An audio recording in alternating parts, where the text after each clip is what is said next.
Welcome, Amakhosi Network. Welcome to the channel. So, Kaizer Chiefs has now released, not to us, but through to its internal people, its Kaizer Chiefs plan for the coach and what their requirement for the new coaches, and it's very interesting. Trust me when I say stay tuned for this episode because it's very interesting. And also, Bobby Motaung. Bobby is back. Bobby Motaung is back. But before we get into that, please like, comment, and subscribe. And please subscribe. That is the most important thing I'm going to say. Subscribe, guys. Continue to support the channel. I really appreciate everyone who supports. Yes, but anyway, let's get to it. Bobby. It's been reported from journalists on like Twitter, etc., that Bobby is coming back to Chiefs. When I say coming back, a lot of you be like, but he never really left. And you're right, he didn't leave. But it feels like Bobby, in the past 2 seasons, under Molefi Ntseki and under Arthur Zwane, Bobby kind of let Kaizer Jr. ran things a bit more. And Bobby kind of took a bit of a backseat and was like, Mfana what you gonna do? And yeah, so Bobby did that. And he was more in the background. So we can tell the signing of players like Matt, Abomteto, and all of these things were mostly Kaizer Jr.'s players. Mostly Kaizer Jr., and that was the problem. Not that it's a problem, it's just that Kaizer is still young and, sometimes he gets influenced by the wrong people. Because I feel like I think like there are certain people who had an influence in which players he signed and it wasn't good for Chiefs. But anyway, Bobby is back. Now Bobby apparently is going to start taking more control of Kaizer Chiefs. For me, it doesn't really solve our problems. We have been in the 8-year drought because of Bobby and Kaizer, regardless of who took how many years in charge, but both of them are in the same, brought us to where we are. So I feel like we actually need more of an external eye who has a more critical view on football and what football needs today. But anyway, let's get to the coaching. So Farpost released this, and it released what requirements Kaizer Chiefs wants from a coach. Number 1, proven track record for success, a winning pedigree. An ideal candidate must be a man who boasts a history of winning trophies at the highest level.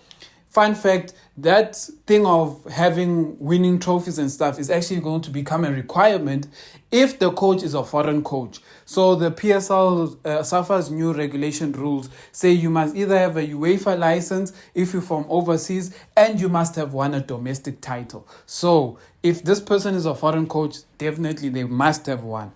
It continues to say, Chiefs are determined to turn to championship and winning ways. It's also a decade since they last lifted a trophy. Amakhosi's most recent title is 2014 season. The club reportedly places a premium on demonstrated league success, significantly the ability to consistently implement winning strategy over extended period. That is number 1. Number 2 for the requirement, ihamba so, continental ambition. They are seeking a coach with experience and hunger to achieve continental success. Chiefs see a CAF Champions League trophy represented by a star on a winning club's crest. What I'm going to say about this one is, if they're saying the person must have won, like have experience in Champions League and stuff like that, there are 2 candidates who it then brings up. Nabi, he has won a trophy at the highest level for Yanga, and now he's probably going to win that league in Morocco. And then now there's also Pito. Pito has won basically everything that he's played for in Africa. So that's Pito. It continues to say, in 2001, Amakhosi had their only taste of continental glory when they lifted the African Cup Winners' Cup. That is that. Number 3, the biggest one. Here is the biggest one. Number 3. Actually, I'm even saying this wrong. Number one is technically proven track record, then it has subfolders. But I'm just going to say point by point. So number 3, modern football philosophy. In a bid to become competitive, Soweto Giants are similarly recognizing the importance of adopting modern football. Number 4, high-intensity, possession-based football. And yeah, that's basically how Sundowns is playing. Number 5, innovation, adaptability. The club has clear The club was also clear they seeking a coach who embraces modern tactics. Yeah, sharp. The next point is this: strong leadership and character.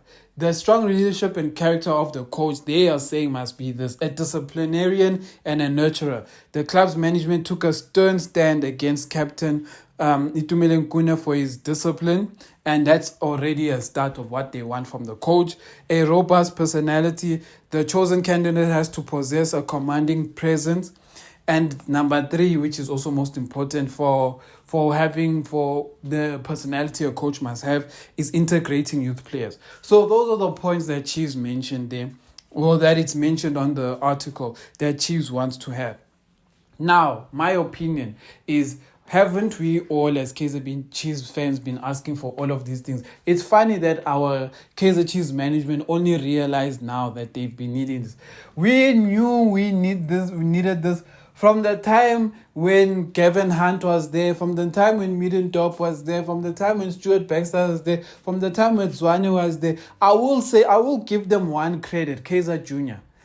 The trying of Arthur Zwane wasn't a bad one. It was a good one. Arthur Zwane, it was good that they gave him a chance based on the football that he played.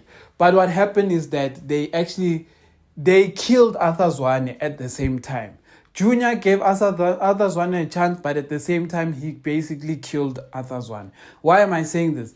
Junior did not provide Arthur Zwane with enough for him to be successful and for him to really get out Zwane ball. Why am I saying this? Number 1, Skantsonso, fitness coach. We all see good eye. It was a bad move. Skantsonso, fitness coach, was a bad move. Number 2, Arthur Zwane didn't have a striker coach. No striker coach, which is already a terrible thing to not have as a big team like Chiefs.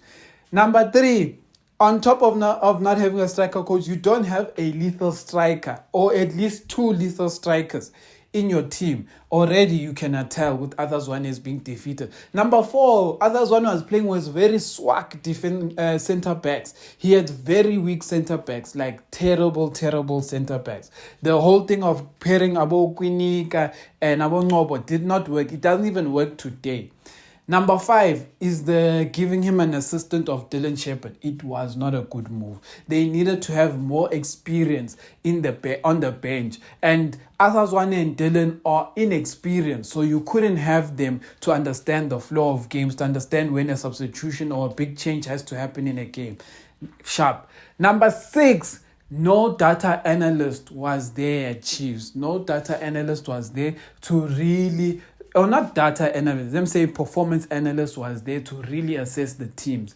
All of these things are not good things that were there at Chiefs. Molefe Ntseki, I won't say much about him, but I think he was fine by head of development, because when he came, I think Chiefs started winning cups, which shows his input in that process. So in saying that, Arthur Zwane basically had a tough time. But anyway, Amakhosi for life.